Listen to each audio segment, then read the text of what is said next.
So hi! Welcome and welcome back to my YouTube channel. And for today's tutorial guys, ituturo ko sa inyo kung paano nga ba i-link or i-connect ang ating credit card sa Shopee app. But first, kindly subscribe to my channel and don't forget to hit the subscribe button and the bell to notify you for my new updates. And if you want to learn more, just keep on watching and let's start.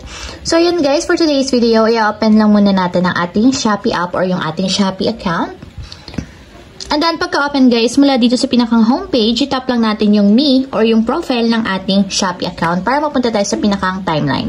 So, dito sa timeline or sa profile ng ating Shopee app, itap nyo lang or hanapin nyo lang yung settings button katulad nito na nasa may upper right corner. So, tatap nyo lang para mapunta tayo sa account settings ng ating Shopee. So, dito naman guys, hanapin nyo lang yung bank accounts or cards dito sa my account. So, tatap nyo lang.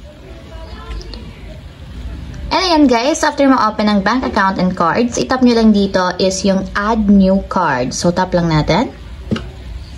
And then after yan guys, ilalagay nyo lang dito yung card details ng inyong credit card. So, dito naman is pipilapan lang natin yung card number. So, ilalagay nyo lang dito guys. And after nyo mapilapan or mailagay yung card number, so ilalagay nyo naman yung expiry date ng inyong credit card. So, lahat ng information dito guys is makikita nyo lang sa inyong credit card. So, lagay nyo lang yung expiration date. So, month and year. Then, after nyo may lagay yung expiry date ng inyong credit card, ilagay nyo naman yung CVV. So, yung CVV guys is makikita sa likod ng inyong credit card. So, ito yung code na katabi ng inyong signature sa likod. So, lalagay nyo lang dito.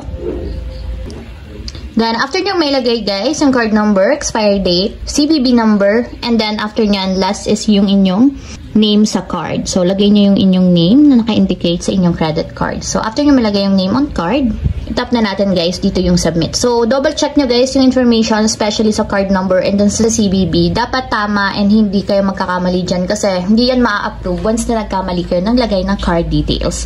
So, tap na natin yung submit.